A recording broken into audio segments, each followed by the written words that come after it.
Given the very confusing housing market that we're in, not every real estate investing strategy is going to work well right now. But one strategy that is working really well is known as value add. It's basically taking a property that's not in the best condition, it's not at its highest and best use, and then increasing the value of that property by making renovations and repairs. And the whole point is to increase the value of that property by more than it costs to make those upgrades. And the difference between those two things is your profit. But one key skill you need if you're going to take on the value add strategy is being able to figure out what the future value of a property is, right? If you're going to buy something and spend all this time and money upgrading it, you need to know what you're going to be able to sell it for once you've made all those upgrades. And this skill, being able to do that, is known as comping. It's basically the skill of learning how to determine value, how to understand potential, being able to look at a house and envision, once I make all these amazing upgrades,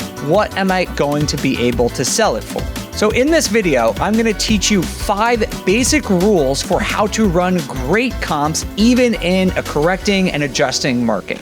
And this skill of being able to comp well is really helpful for flippers and wholesalers and people who do the BRRRR strategy, but it's really useful for everyone. Even if you want to, buy a short-term rental or a rental property, if you're going to make renovations or add value to your property, you need to be able to comp well. So today we're going to talk about my 5 rules for running great comps. Before we get into that, let me just talk for a minute about data. You guys probably all know this if you watch me on YouTube, but I obviously love data. I spend a lot of time looking at it and analyzing it. But to get deals, even in this kind of market for you, there's really only one data source that you need to look at. It's called PropStream. PropStream helps investors find motivated sellers in pretty much any market across the country, and they have hundreds of different filters that you can look through. So you can search for both on-market and off-market deals in one place, which is really hard to do. You can also run comps like what we're talking about today. You can get in touch with sellers using built-in marketing tools, and you can analyze deals to your heart's desire. When inventory is tough to come by, as we all know it is right now, PropStream is the key to finding your next deal. Check them out at propstreet.com/BP. When we talk about comping and what is important, the big broad thing you need to be thinking about is how close the property you are flipping and adding value to is to the comps that you are using. Basically, all these 5 rules are going to get back to the same idea that you want your comparable properties to be as close to your subject property. That's why they're called comparable. You want to be them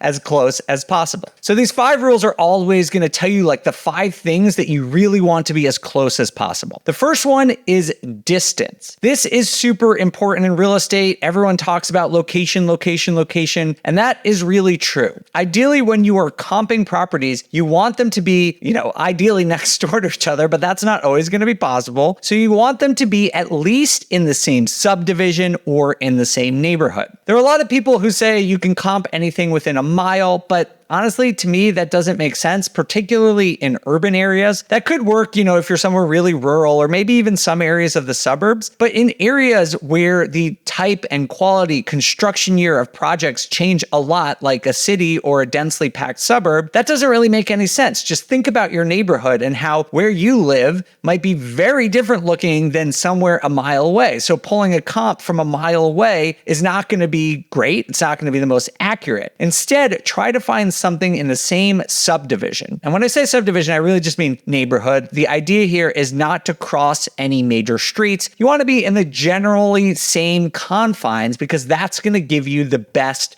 comp. So that's rule number 1, distance. You want it to be as little as possible, ideally in the same subdivision. Rule number 2 is that size matters. What I'm talking about here is in terms of square footage of the house, not necessarily the lot size, although that would be nice. But for the ones that are really important, we're talking about the square footage of the house, and they ideally should be within 200 square feet of each other. This is really important, obviously, because different buyers are going to be looking for different size houses. Most people, when they go out to, if you're just looking for your primary residence, you're usually trying to find a house that's a specific square footage, maybe maybe it's 1,500 square feet or 1,700 square feet. But looking at a property that's 1,500 square feet versus 2,500 square feet, obviously the comps aren't going to be that close, even if they both, let's say, have 3 bedrooms. The size really matters. And this is important because one of the metrics that real estate agents and appraisers use when they are trying to figure out the price of a property is the dollar per square foot. You basically take the sale price of a property divided by the number of square feet. The thing about that is for the cost per square foot tends to be higher for smaller properties. And as they get larger and larger, the cost per square foot goes down. That's for similarly priced, similar style properties. So if you want to use price per square foot to price out a home, you need the square footage to be really close. So that's rule number 2. Size matters.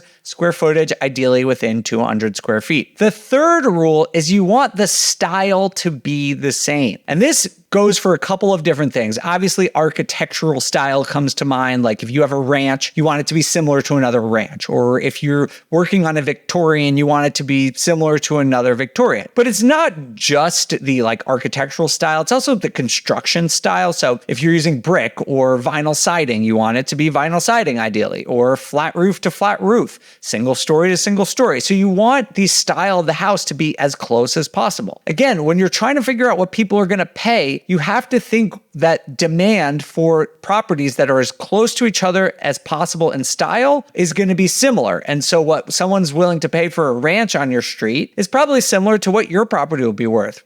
Then it might be different from what, a 2-story or Victorian's worth on the same street. So that's rule number 3. Style should be as close as possible. Rule number 4 is that vintage matters. And when I'm talking about vintage, I'm talking about the age of a property, right? You can't compare a property that was built in 1920 to one that was built in 1970. There's just entirely different construction, right? Like think about pipes.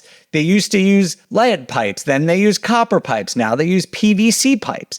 And that, most home buyers aren't thinking about what pipes are in their house or care that much, but it does matter because the future maintenance, the future repair costs depend on how old the technology is. I think something some people think about is that the newer the technology, the higher the value, but that is not always true. There are some periods in American history where the construction quality got pretty bad, and actually older properties actually have higher quality construction, higher quality materials. So you don't want to just say the newer the better. You want to find deals or comps where the vintage, the age of the property is really similar because it will be using similar construction style. Ideally, you want it to be within 5 years. For my 5th and last rule, it's that you only want to use comps for sales that happened in the last 3 to 6 months. And this is really important, especially right now, because the pace of the market and pricing is changing so much that you can't rely on what something sold for a year ago, right? We all know that things have been up and down, correcting, growing like crazy. So you need to find the most recent sale data as possible. Ideally, within 3 to 6 months is really where you want to be. So that is the 5th rule. So just to recap, we have distance, size, style, vintage, and sale date. So this is what you want, but this is obviously a little bit idealistic, especially right now because so few homes are selling. You might not be able to find the perfect comp. And so if that happens to you, which is going to happen a lot, you have to sort of make some adjustments, right? So maybe you can find one that has 4 of these 5 rules, but the bedroom count is off. Maybe you can find one that has 3 of the 5, but it doesn't have a garage. Well, my friend, Jamil Damji, who also wrote an awesome book for BiggerPockets about wholesaling, has some amazing rules of thumb about how you can make adjustment to your comps that I'm going to share with you. And all credit to Jamil for coming up with these. And what he says, and I've learned a lot from him about comping, is that there's really a difference in how to make adjustments based on the price point of the home. If the home is under $500,000, then a bedroom, having an extra bedroom, is going to give you $10,000 of value. If you have a bathroom, it's $10,000 of value. Same thing with a pool or a garage. Meanwhile, if you have a carport, it's going to be $5,000. So if you can find a comp that has maybe 4 or 5 of the rules, maybe the bedroom count and bathroom count is off, you can just make these adjustments to get a better comp. But if your property is worth more than $500,000, the adjustments actually get a bit larger. So